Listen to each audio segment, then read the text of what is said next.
Welcome to the No Love Podcast, where we decrease tomorrow's divorce rate today by teaching singles and couples alike how to experience love on purpose and not by chance. I am your host, Edward L. Fairley, accompanied by my wonderful, lovely co-host, Michelle Larkin. Michelle, say hi to the people. What's up? Happy No Love Thursday. Welcome back. Welcome back, as she stated. Speaking of back, what you got going on? Queen's Moves. This is my new logo my son designed. I have shirts and they're available, but I am promoting myself because Queen's Moves is evolving. I'm doing a session on the 25th. I will be posting about it and letting people know. But we're going to talk about getting in the flow and learning how to soar. I've been kind of mulling over how eagles kind of use the concentric air circles to stay afloat in a flight, and reduce the amount of energy they use. And we have there's some options in our lives where we can do the same, where we kind of leverage our testimony and leverage the things going on around us to stay up instead of taking that dip or landing when it's not necessary. So I'm excited about that because, as queens, we got a lot going on, yet we're expected to keep serving, and we're being bombarded by a lot of information. So how do we conserve our energy but yet stay aloft? That's what's up. Can you sit up a little so they can see the whole logo? I'm seeing that it's kind of cut off. That'll work too. See, it's really cool. It's really cool. That is cool. I'm excited. And my son did it. And my son did the logo, and he's helping me with the marketing. My daughter is helping me with copy and web design and video and stuff. And we're recording some courses to be able to be played, independently of the webinar. I'm just excited. I'm very blessed to have lived long enough to have something to say. It's a family affair. Why wouldn't you be happy? That is wonderful. It's a dream come true to be able to invest in legacy, but to develop my own while I'm doing that. Like you say all the time, like these messages, these things are to help your children. After something happened, they will know what you believed.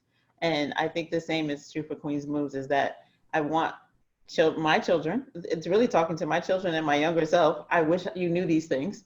And if you did, you maybe would have made some different decisions. And I even am very transparent about the decisions that I didn't make because I didn't know.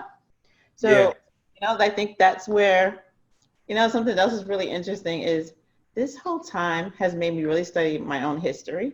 And there was this notion about what we're doing right now, which is talking and sharing and sharing ideas. Some of our greatest moments come out of just talking with each other and connecting and hearing what someone's idea is and, supporting them and encouraging them, and just, you never know what will come out of it, Yeah, most certainly. I'm really enjoying that, just being a part of being able to hold space for people and watch their dreams kind of birth a little bit and spread their wings a little bit. It's kind of cool. I've found a lot of my own epiphanies or aha moments came from masterminding or conversing or even teaching. I learn probably the most when I'm teaching. So I definitely understand. Oh, that was good. Yeah.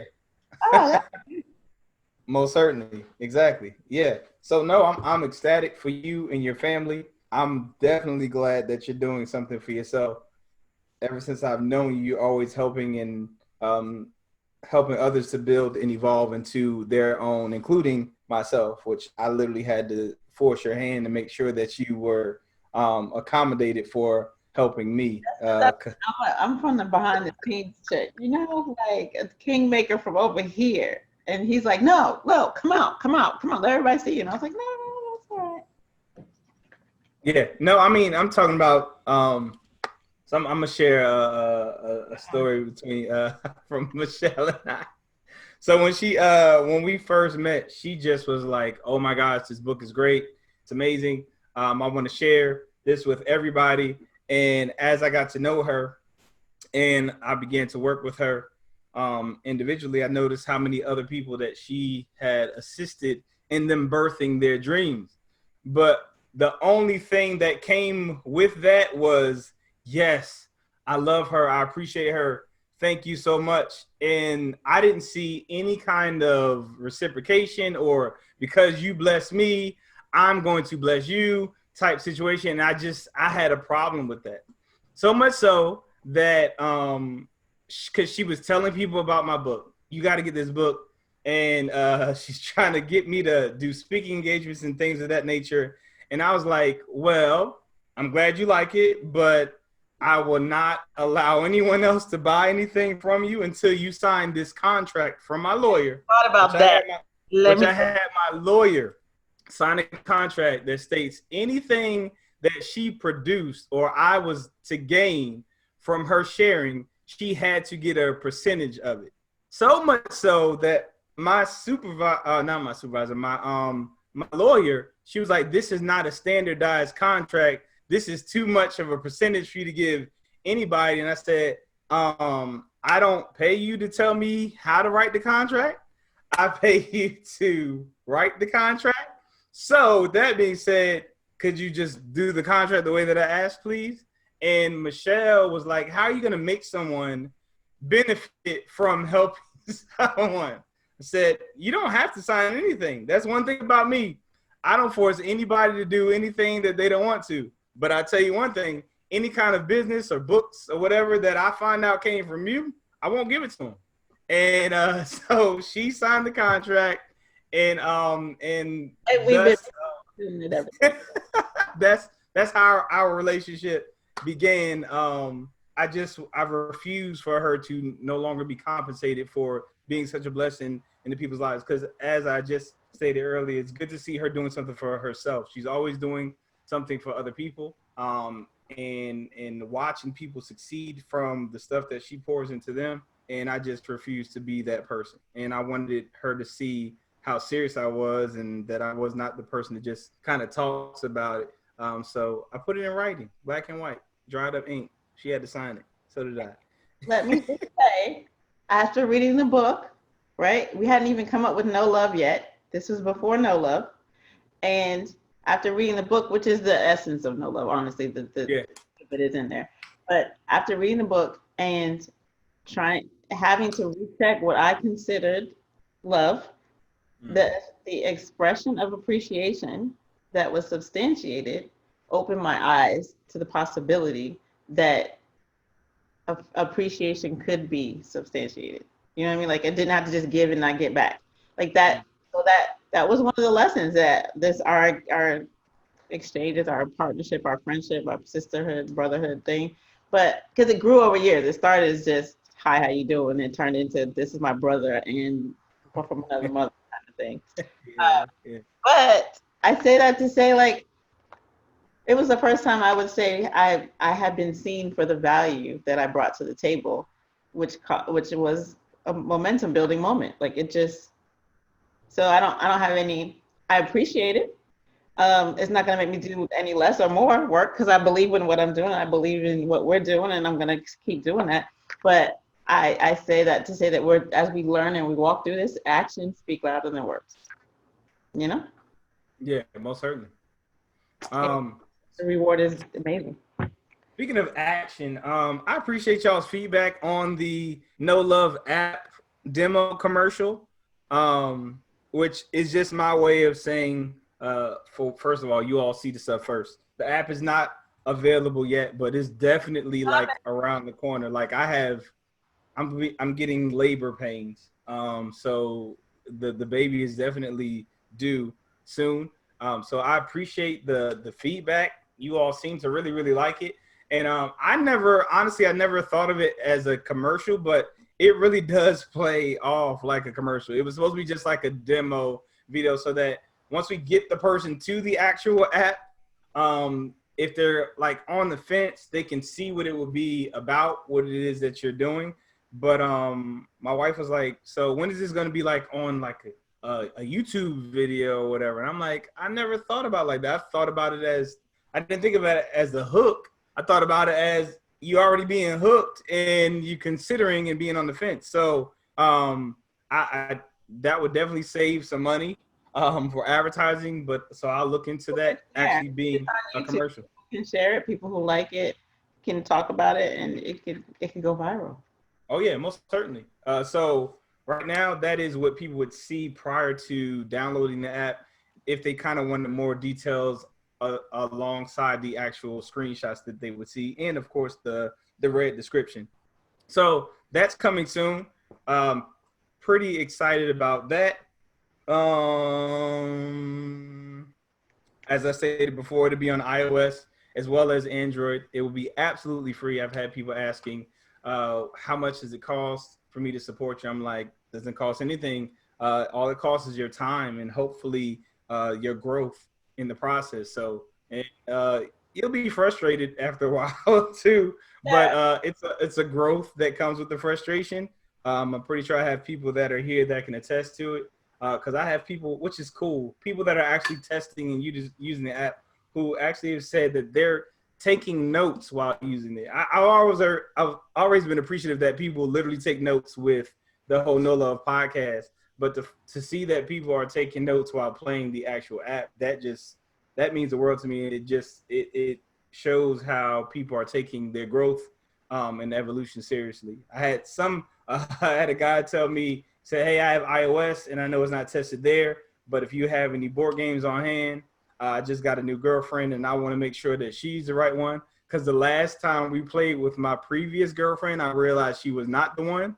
Um, so he said, I want to use this to kind of test the one that I'm with now, which again, flattering. So though, and I'm gonna tell you something right now, and I count these as wins. It doesn't sound good to be said, but it's still a win if you think about the actual like what it really means. I've had since the simulation has been created, the board game, I've had at least 3 or 4 people who were literally engaged, announced and everything, who broke up.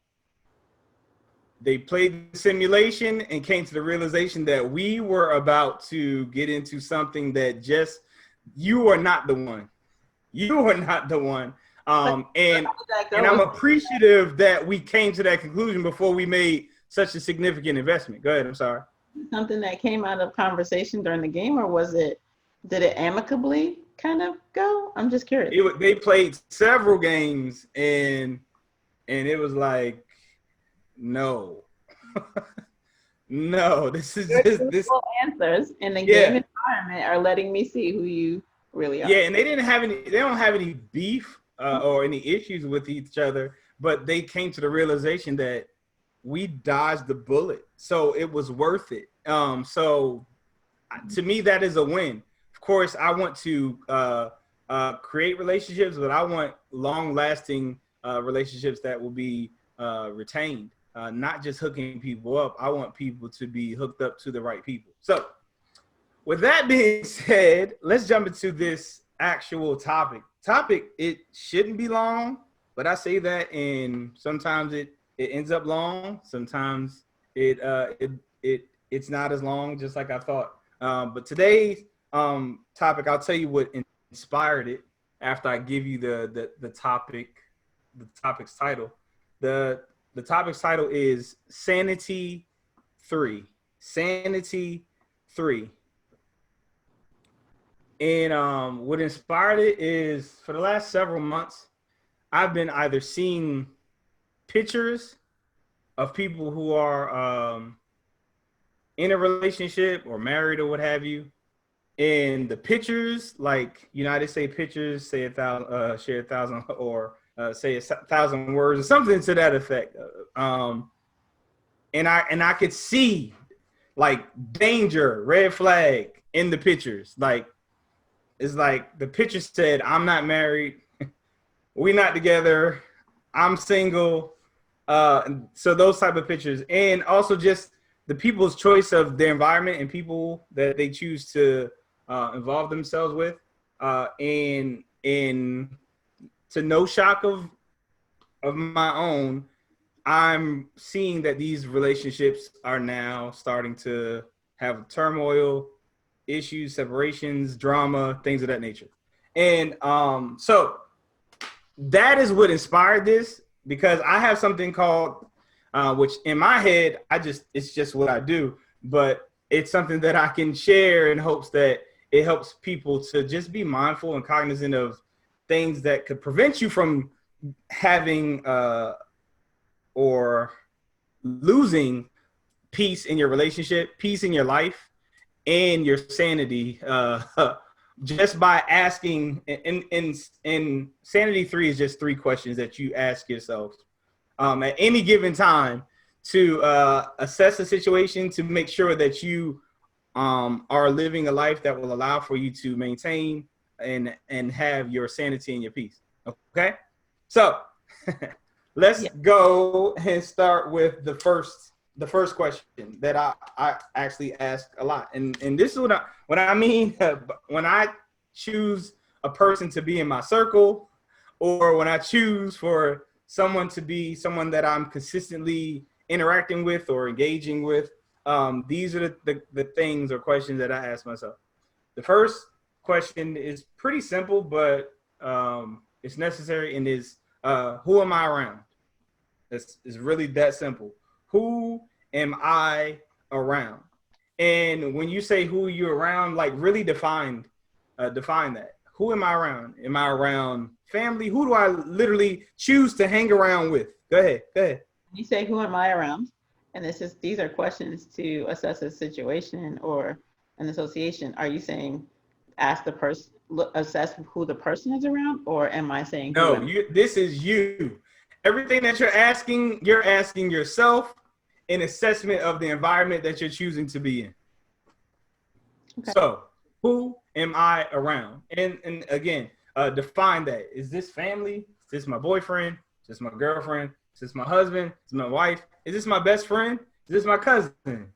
Is this whatever? Who am I around? Is really that simple. This question is not going to be long or what have you, but it's a necessary question. Who am I around?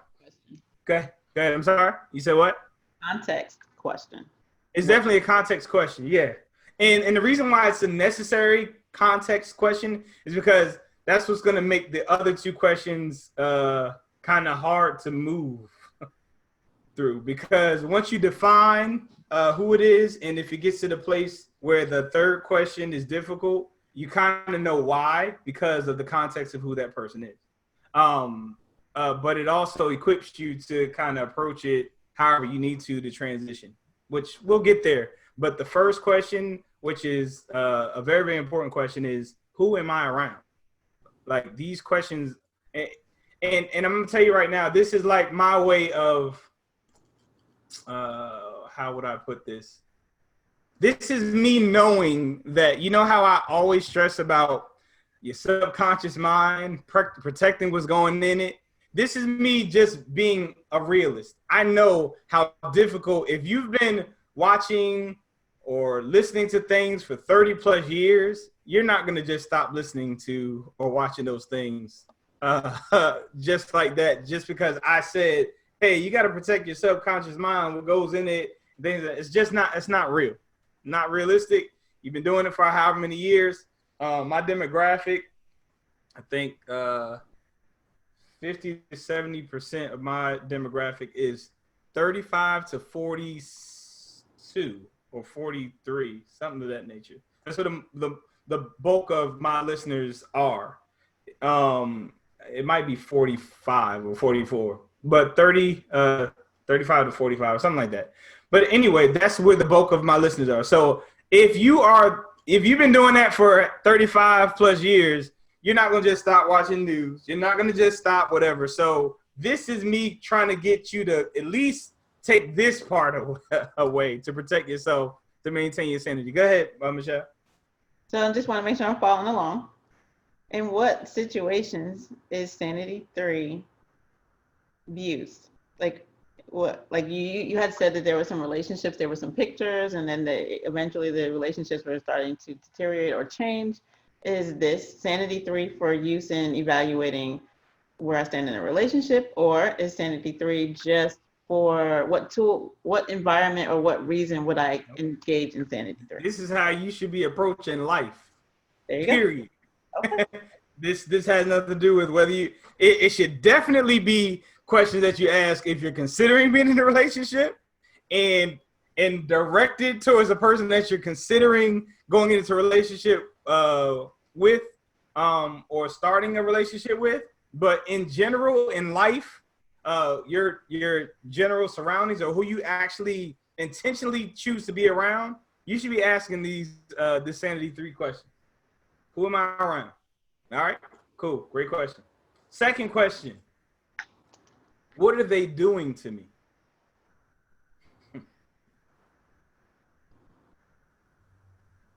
Second question is, what are they doing to me? I'm gonna elaborate on that because it doesn't have to be a physical thing. What are they doing to me? It has so much depth to it that I will share what that means. But I'm begging you all to do this, to do the Sanity 3, because this is just something that I always do. I don't really think about it. It's just how I approach my interaction. So what are they doing to me basically means like, what do they have me doing? So in this environment, when I'm hanging around him or her, what is it that they have me doing? What do we typically? Yeah. What are we doing? What are the things that we're doing? What do they have me doing? Another one is, what do they have me reading? What do they have me reading? When I'm around these people, when we discuss, is it a magazine, is it an article, whatever, what do they have me reading? Another example of what are they doing to me is, where do they have me going? Where do they have me going?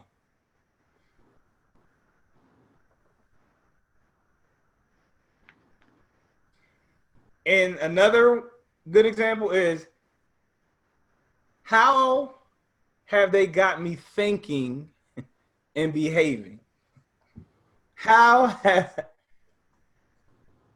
do they have me thinking and behaving? So I'll repeat those 4 questions because that's pretty much how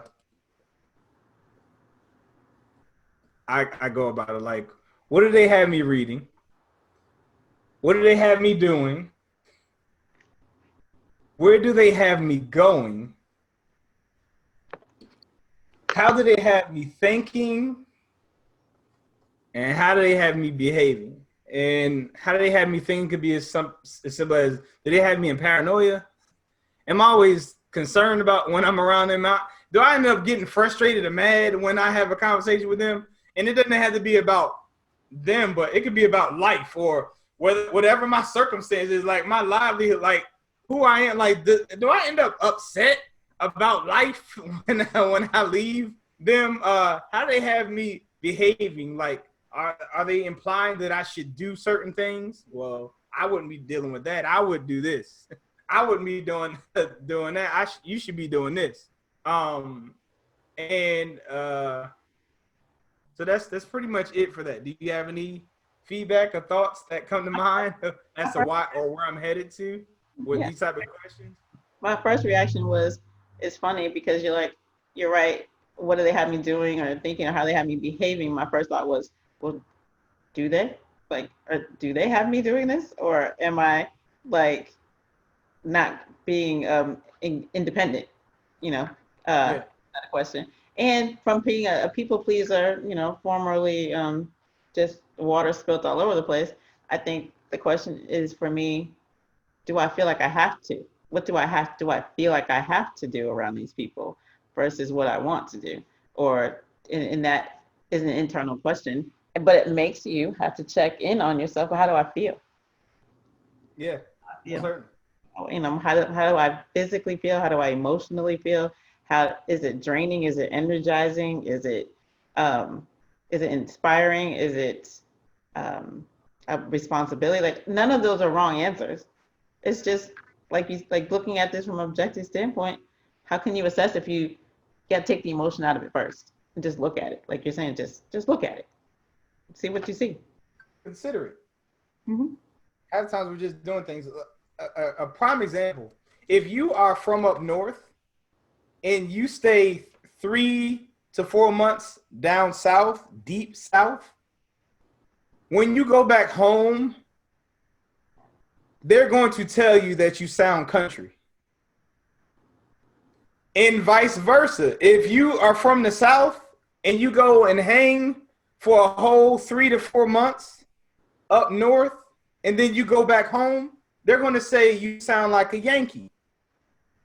And that's because of the environment.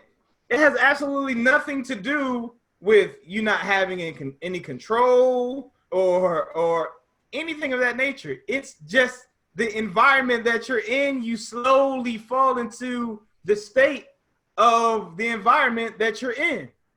So if you as an adult and you're living daily and you're choosing your environment and you're not observing your environment, you don't know what you're slowly falling into after 3 to 4 months. So it's imperative for you to consider and assess the people that you are around and what it is that they're doing to you. And just by the example of the whole going from up north to down south or from south to north, that is a prime example of what is it that they're doing to you. They didn't sit you down and say, all right, now you need to say your R's a little longer. You need to, they don't have you sitting down and doing this. It's because of you being in that environment that you slowly start to adopt those habits, the thought process, the philosophies, and things of that nature. If your child was born and it was born in a different country from where you are now, it's not going to have the same philosophies and thought processes that it has right now. That is because of what the environment and the people are doing to you, period. It's not a bad thing. It is a bad thing if you don't realize what it is and you're not protecting yourself or being intentional about making sure that those things are around you. And it could be a detriment if you're not paying attention or asking these simple questions. But to start, we're gonna go with who am I around? Second is what are they doing to me? We've already defined what that means. How are they contributing to your thought process? So what do they have me reading? What do they have me doing? Where do they have me going? How do they have me thinking or behaving? And then third and final, is it okay? Third and final question. After you come to the conclusion that this is whoever, this is what they're doing to me, ask that last question. Is it okay? Is what it is that they're doing, who they are, what they have me doing, what I've concluded, my thought process, their thought process, is it okay? And if the answer is no, you have some transitioning that needs to be had. You have some serious, go ahead, Michelle. I'm thinking that like at first, I think that before you think to ask that question, because it takes some time to be in the environment to be able to determine its effect or the impact. So at first, you could very superficially, and I'm just looking at it from a relationship standpoint, you could be so giddy with this person is so cute and they're so fun and I so enjoy being around them. And gradually over time, you realize the cuteness wore off and some of the things that they say out of their mouth, you question, or some of the places that they talk about having fun, you're like, would I really want to go there? But again, it's like it's gradual. Like asking these questions maybe a couple of different times could be helpful, right? So you could ask that question as you start to get to know someone or start to get to know an environment, and you can ask it a couple months later, just checking in on yourself periodically, because it changed. In my work environment, like I tend to jump off with both feet and enjoy every moment.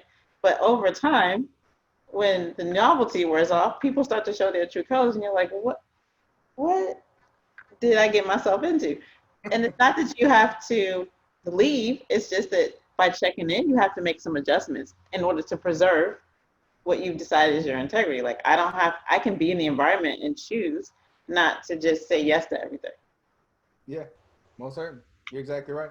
And a prime example of that is you all hear me say this all the time, that I don't sleep with my wife because of like probably 80% of the a year I don't sleep in the same bed and room as my wife, and that's because of what she allows to go into her subconscious mind. I have a problem with her, but I have a problem with what it is that she listens to, and that affects me. So I adjust myself accordingly so that I can protect myself, because I ask, well, where did that come from? Where did that dream come from? Then I wake up because I'm kicking and swinging and fighting because I done fell asleep and she got criminal minds or something. Something was coming to attack me. and, and my subconscious is playing out what the actual television show said, and I'm trying to defend myself. Uh, so you're laughing. I'm so serious though. But that, but that again, but to your point, you know yourself and you know how you react. So instead of numbing yourself and just saying I have to do this because everybody says I have to, or blah blah blah, you're saying, but I know myself and I don't like that reaction, so I'm going to make a decision. How many of us like just go with the flow? That's exactly right. But at the same token, what's so powerful about this is another thing that is about me, with me knowing myself, is if I'm intentional about my environment and I'm consistently asking these type of questions, when I'm off, you know, I always say this is not me. I can easily double back and say what has changed. It's kind of like being on an eating regimen and you switch up and you're like, oh, my stomach feels, what did I eat differently? If you're always just eating random stuff, you would not be able to backtrack and figure out what it is that might have been the contributing factor in the situation. I remember when my baby boy, he used to go to daycare. They always shared the foods that they ate. And at first I thought that was kind of weird, but then I was like, that actually makes sense. If my son ends up sick, they can determine if he was allergic to something or something that they made when they assess what he's been consuming. And same with us. We can literally go through and backtrack what has he been eating, and we can figure out what the problem is. So if you are assessing your environment and you're paying attention to what I do with Kelly when I'm around Kelly, what do I do with when I'm around Trina when I'm around Trina? What do I do when I'm around Eddie when I'm around Eddie? I know that, hold on, I mean, I'm not saying that he or she's a bad guy, but for some reason I end up doing that same mess he or she's doing. I got a couple of questions before I move over. It says, but how do you ask questions without giving them the chance to market themselves for you and not being honest? Well, there's an issue with that question, but it's a great question. If I'll answer it like this. You're assessing their fruit. If they're a liar, there's already a problem. So if they're not being their real self, you already got a problem in that friendship just off of how they're acting. So that does not make you a bad or a mean person because you decide to transition because of their act. That just means you're protecting yourself and who you are by removing yourself from how they act. That's not judgment. That's preservation. And if they're acting or lying from the standpoint of how they are acting, then that is a huge reason for you to transition. Say, excuse me, I love dogs. Her, I love dogs also. Oh, he said example, me, I love dogs. Her, I love dogs also. 2 years later, her, I hate dogs. I hated dogs all my life. Again, that's what happens when you're dealing with a liar. You end up in that predicament. Now it's time to transition. So that is a great example. And also, when you go into that dog buying process, you can kind of sense if a person is really feeling the dog. So the question is, did you just go randomly buy dogs because somebody said, let's buy a dog, that I like dogs, instead of going through the actual process of picking one and going through it? So it's a lot behind that, but that is a good example. Miss Lisa said, I agree, Michelle. Observing your environment is gradual, and it's something you should do all the time in life to make sure that your environment is okay and is still okay. Of course, most certainly. Let's think about this. Let's think about an abused person. First time, everything is typically great. He or she treats you wonderfully, and everything is nice, fine and dandy. And then is that time where he or she hauls off and hits you, or hauls off and calls you out your name. And then you start assessing, well, how they treated you before, and that's not really how he or she really is. And the question is, no matter if that's how he or she is it okay? We're back to this. Is it okay? If it's not okay, we got some serious things that we need to start doing or adjusting. Go ahead, Michelle. The premise of these questions, though, assumes that you believe you have the authority over yourself to make the decision about whether it's okay or not, which is a powerful thing. Because if I feel like life happens to me, then I'm less likely to determine whether it's okay or not, because I'm like, it just happened, it's just what it is. If I believe that I have some responsibility over my life, then when it gets to is it okay, if the answer is no, I'm more likely to go, but it's okay for me to leave, because it's not a judgment on them, it's me taking care of myself versus caring about everybody else's feelings. And again, I'm talking from experience of just being overly concerned about everybody else's feelings. Is it okay or not wouldn't have been a factor for me, because I would have been like, I'm just a victim or just a recipient. But once you shift into, I have a responsibility to live my life to the fullest and take this gift that God has given me, a breath, and like not waste it. So if it's not okay, I don't have to judge you. I just have to make a better decision for me. It's not judging. And actually, the only way that you can receive this is if, and I'm hoping that we're getting there, you get to a place, which is where I'm trying to get us all at, that you love yourself. You can't do this if you don't love yourself. And if you don't love yourself, you don't respect yourself. And it's as harsh as that sounds, it's just the truth, and it's unfortunate. And you will allow for people to abuse you, disrespect you, because you don't you abuse yourself and you don't respect yourself. And what I mean by that is mentally, what you say about yourself, what you say or talk down to yourself, tell yourself that you don't deserve it or I can't do better. That is you abusing yourself. And what abuse means is it's short for abnormal use. That's what abuse is. So if you are abusing yourself mentally and saying that I can't do better, I might as well settle. If he or she leaves me, I will be worse off. So I'm going to accept this. This is not going to be easy for you. And that's why I actually shared with you, who am I around? Because this is hard to do with your mom. This is hard to do with your brother or your sister. This is hard to do with your wife, or this is hard to do with your even your children. I know so many people.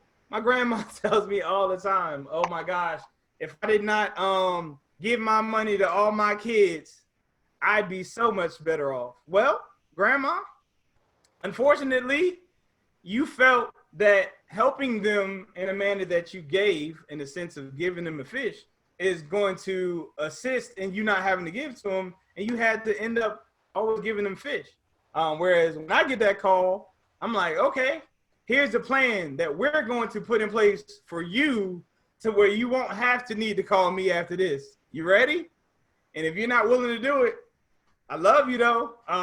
Wish you well. But I'm not about doing anything for you. I will help you do it. And I'll even contribute to the beginning process of it. But that's the extent of where that's going to go. But I will help you to move forward. It might come across as callous because I have it. But the question is, why do I have it to give you?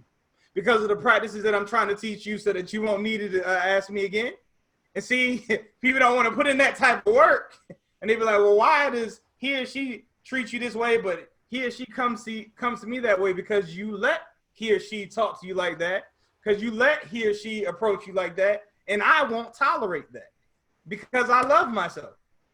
And that's the whole thing that we are trying to get us to be at a place where we love ourselves enough to respect ourselves enough to not be disrespected, to not allow for anybody to be what's the word I'm looking for? Polluting our lives. Because that's all this is checking our environment to see if it's healthy or if it's not healthy. And when you decide to remove yourself from the environment, that is not disrespecting them or even being rude to them. That is why does leaving someone have to make you bad as opposed to you being good to yourself?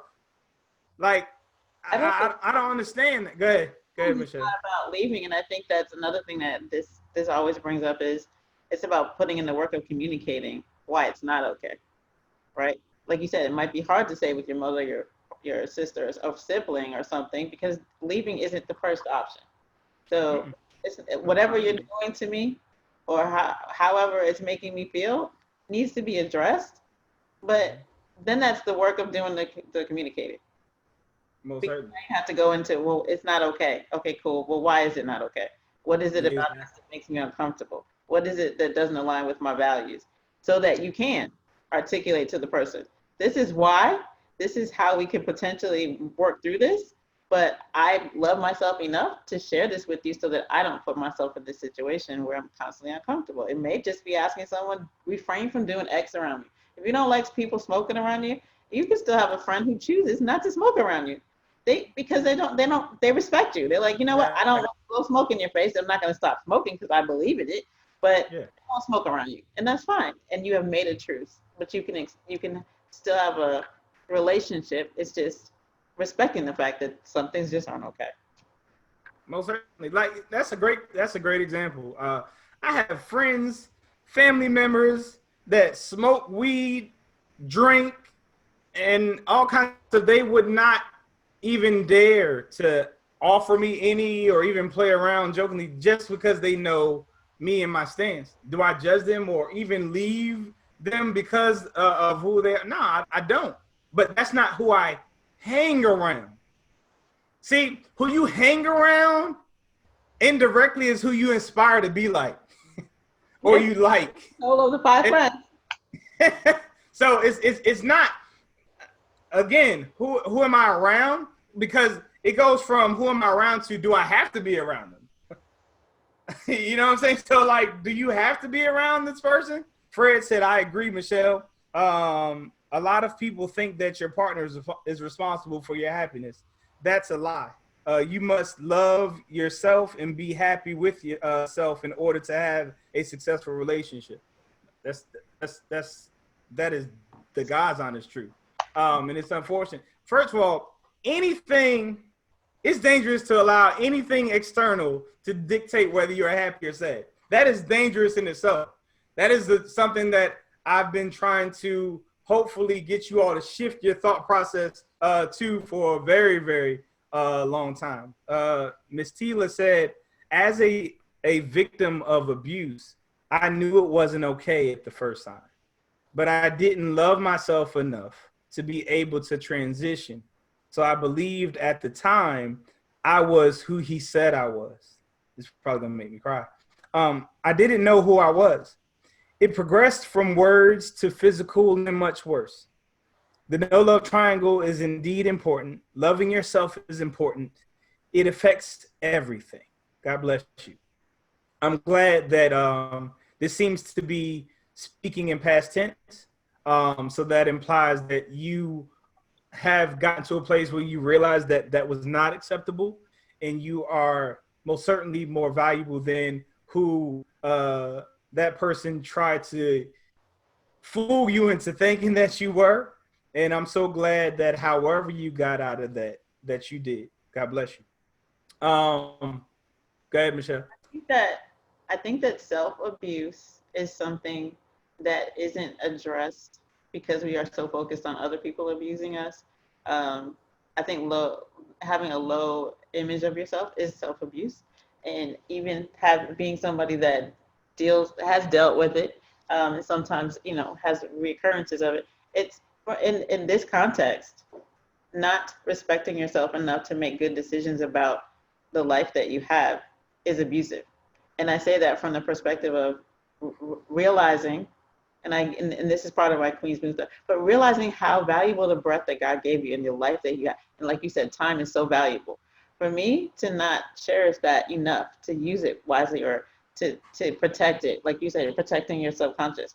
When I'm just like allowing certain things, or even once I realize that it's a problem, not trying to seek help to get it addressed, I'm really not being a good steward of the gift that I've been given.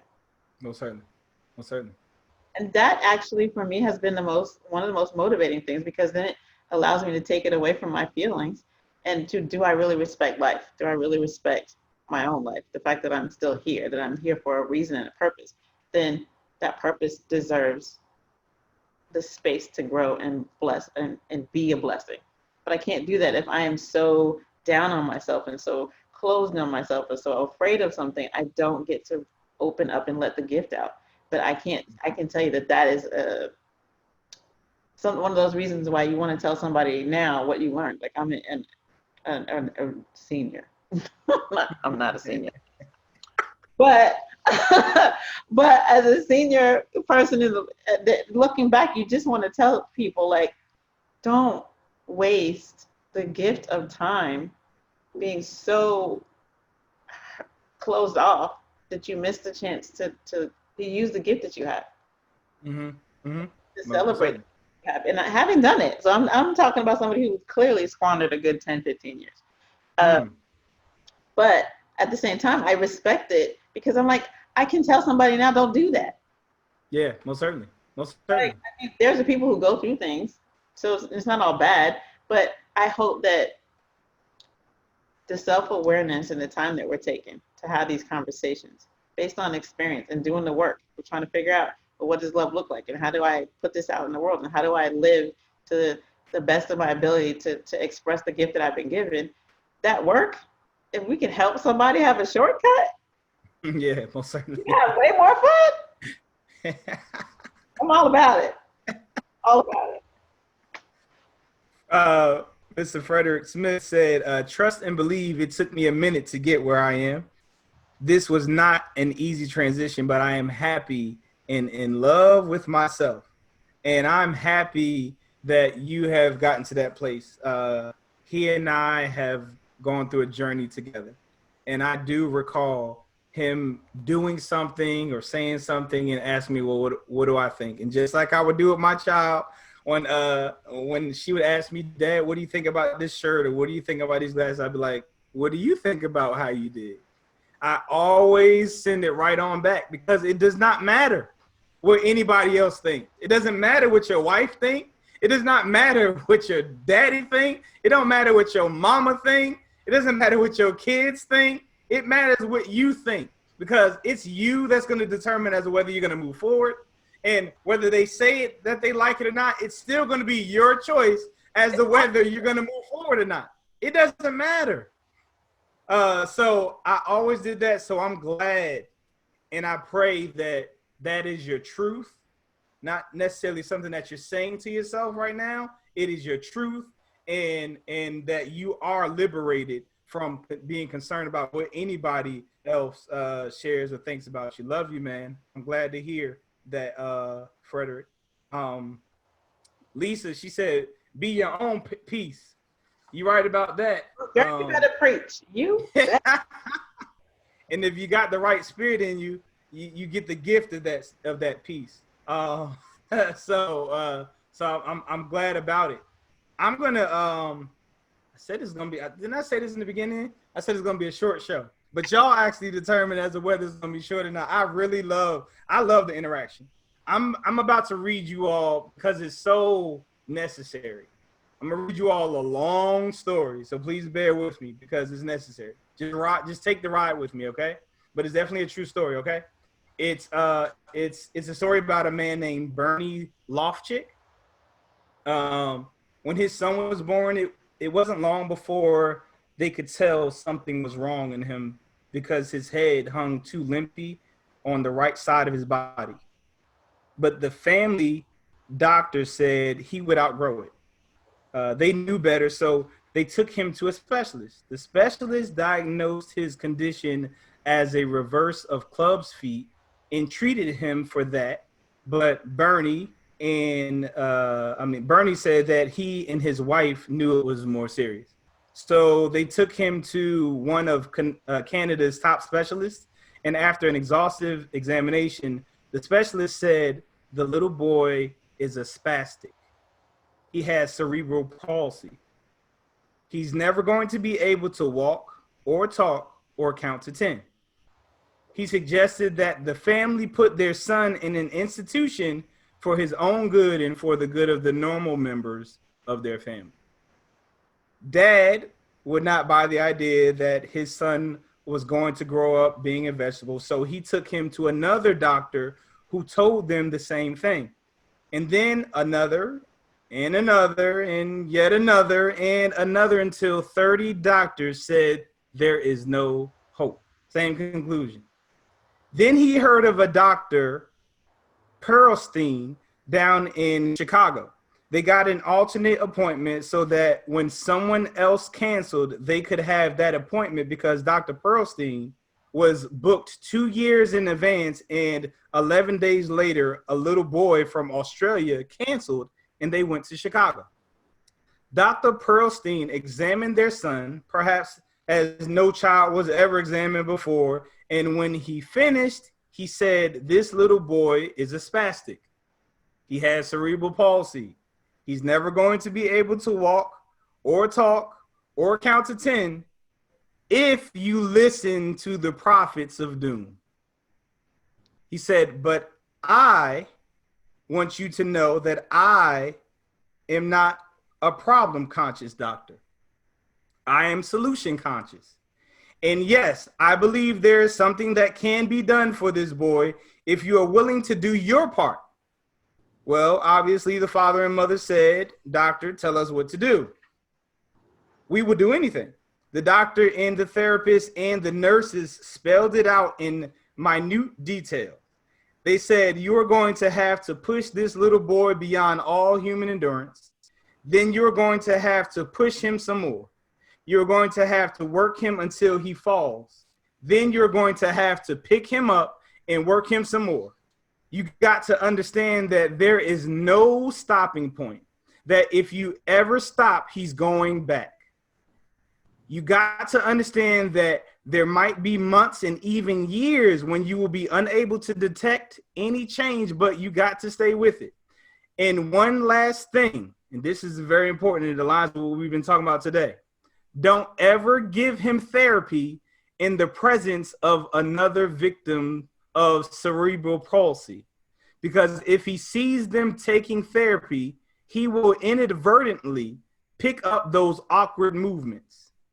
You see, we become part of what we are around, whether it's moral or immoral, whether it's good or bad. Stay with it long enough and it's going to rub off on you. We were just talking about that earlier, New York or up north to south.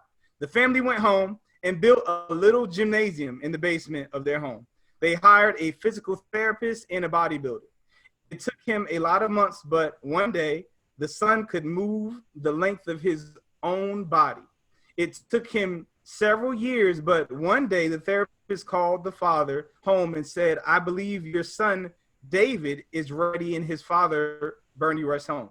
His son was down in the basement and on a little mat getting ready to do a push-up. As that little boy or body started to rise into the air, the emotional and physical exertion was so great that there was not a dry inch of skin on his little body. When he finished that one push-up, mother and dad, little David, and the sisters and the therapist and everybody broke down and shed those tears, which so eloquently say that happiness is not pleasure, happiness is victory. The story is even more remarkable. when they knew that one of America's leading universities had examined their son and said there's no motor connection to the right side of his body, he has no sense of balance, he will have extreme difficulty even being able to walk and stand straight, he'll never be able to swim or skate or ride a bicycle. On October 23rd, 1971, that mother and father had the privilege of flying to Winnipeg, Canada to attend the bar mitzvah of their son, David Lofchick, who walked to the front of a synagogue, tall and straight and strong, uttering the words that moved him into the manhood of the faith of his forefathers. At this point, he was doing 1,100 push-ups a day, running as much as 6 miles nonstop, shooting golf in the high 80s, one of the best table tennis players in Winnipeg, Canada, and he had entered as a 7th grader St. John's Ravens Court School for boys, where the young boy who was never going to be able to count to 10 did quite well in 9th grade mathematics. February 1974, he qualified for an unrated $100,000 ordinary life insurance policy. So far as we know, the first and only time this has ever happened to someone with cerebral palsy. And the story goes on and on and on, so I cut it at that point. But I shared that story because there's actually a sequel to that story that goes to show both sides of this. This story was shared in a big speaking event with about, I think, 5,000 to 7,000 people in it. And when the guy was finished telling the story, a young couple seated down on the front row were visibly moved with the story, and they came to the guy and they got the address of the doctor who had taken Dr. Pearlstein's place on his death, and they went to Chicago, and this doctor examined their little girl, whom they said had cerebral palsy, and the little girl was about 18 months old, and this doctor examined their little baby girl very carefully, and he said this little girl does not have cerebral palsy. It was a misdiagnosis. She was simply born prematurely, and she has all of the symptoms today of cerebral palsy because you have been treating her for the disease, and she now has acquired all the symptoms. Her environment. They started treating her as a normal child, beautiful and happy and moving well today.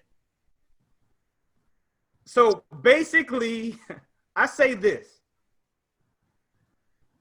because as we stated, you become a part of your the environment or the people that you're around. And more importantly, if those people, which is what I said, what do they have you reading? What do they have you doing? What do they have you thinking? What do they have you behaving like? What do they have you thinking? Which is why, Fred, that's why I always moved you back to you. He said, that is crazy. That last statement was on point and spoke to me. The environment is truly important. It is definitely important. I'm about to shout, so personal. Amen. It's important that what you speak to people, which is why I go so hard about what is said to my children. People are like, well, that's a lot to say. Like, remember I told y'all about my son, my wife saying he can't, and I'm like, don't tell my children they can't do anything. Tell them it's difficult or whatever, but we don't do can't in this house. And people think that I might be going off or making something big, but what you speak to people, this little baby was treated like she had cerebral palsy.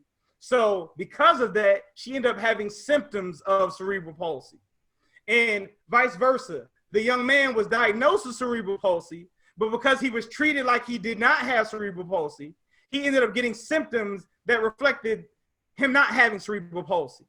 So be mindful of what's being spoken into yourself, from others who are around you, who you allow yourself to be around, the environment that you choose, and find out when you get to a place of love, and I'm hoping that we're working our way to that place, if what it is that your environment is okay. And if it's not, change it. Please change it.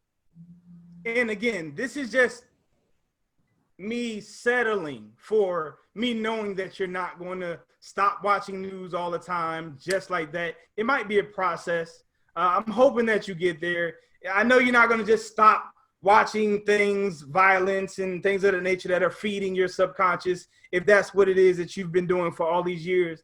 But at least the people that you hang around with, make sure that they're feeding you with positive stuff, so that you are also feeding yourself with positive stuff. At least make sure that what you are reading is intentionally positive. What you are consuming is intentionally positive, whether it be through videos and the people that you're around. Just make sure that you're not in an environment that's giving you symptoms of cerebral palsy. That's all I'm asking. Be mindful of who you're choosing to be around. Be mindful of who you're choosing to influence your thoughts of yourself. Just be mindful, because this love thing, man, you're either feeding it or you're starving it. Mm-hmm. And I know a lot of people that are starving it, and their relationships are starving with themselves, with their mates. And I'm just begging you. I'm begging you. And I don't beg, man. Get it together between your ears. That thing is no joke. It's no joke.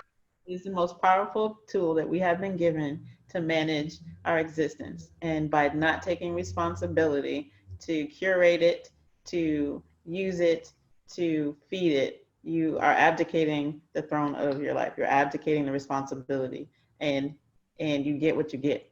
But the grace of this is that once you know, you can be mindful, and the change does yield a better result. Just like that little girl. Once they found out, they made some changes. And yeah, exactly. See, it was one dad that wouldn't accept it. Mm-hmm. And because of that, it resulted in his baby boy being a miracle once he grew up. And it was another set of parents that they accepted it, and they were down a road of making their daughter something that she was not. They're making their dream a reality, because your dream, whether you can or you can't, if you believe it, it's true. Yes, that's right. They were making what they believed a reality, and to what you believe is sometimes we take it on by accident or by immersion stuff without checking on it. Just because parents told you, just because you've always seen it, doesn't make it true. But if you don't check it, and like you see the same three questions, what's it making me do? What is it making me feel? What is it making me believe? Like, I grew up in a situation believing a certain way, but as I grew older, my reality and that belief system didn't line up. And it's not that I threw out the baby with the bathwater. I had to make some adjustments and do the work of figuring out, like, well, is that really true? Is it true though? Yeah, exactly. True. Let it go. I'm not judging it. Again, it's just let it go and move on. Yeah, most certainly.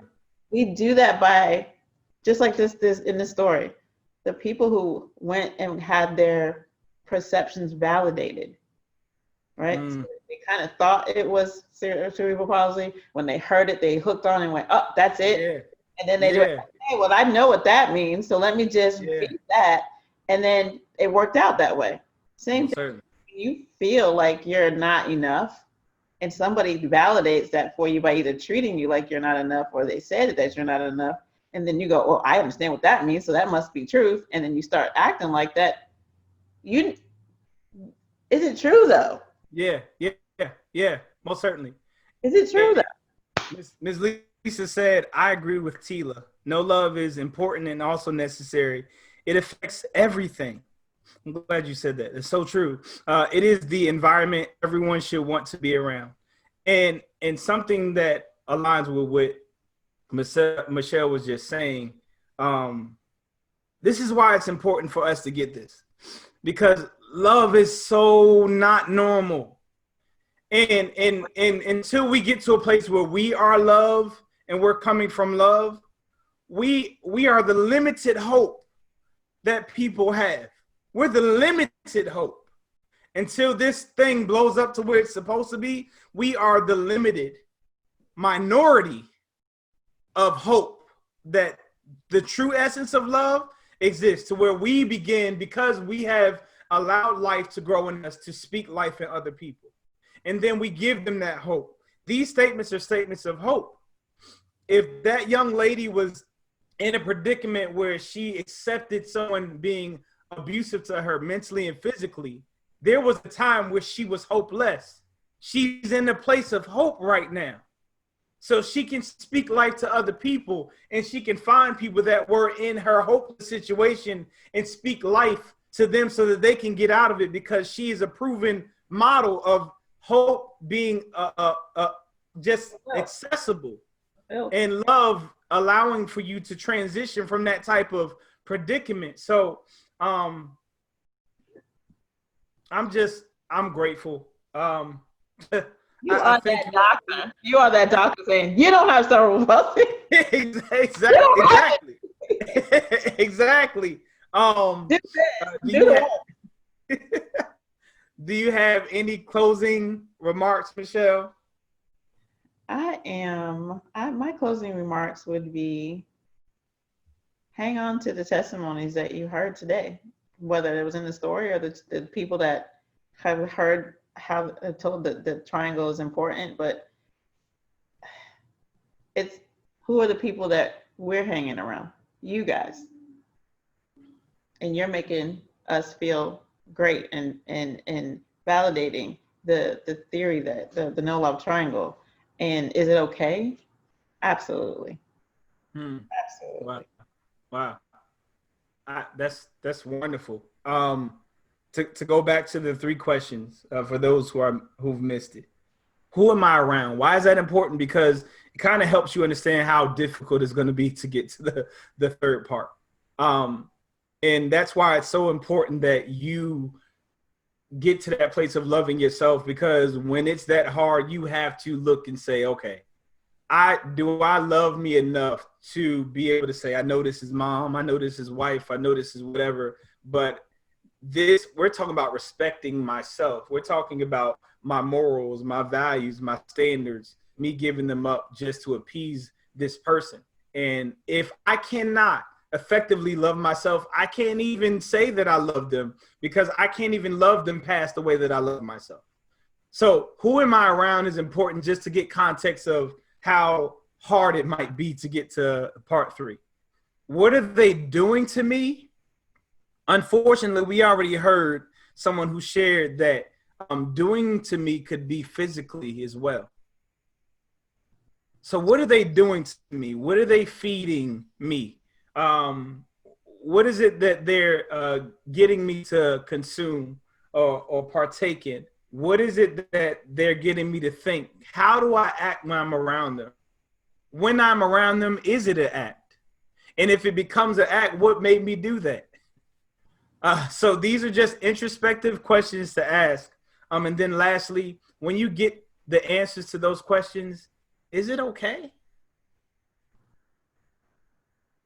Is what you're doing now when you're around them, is that okay?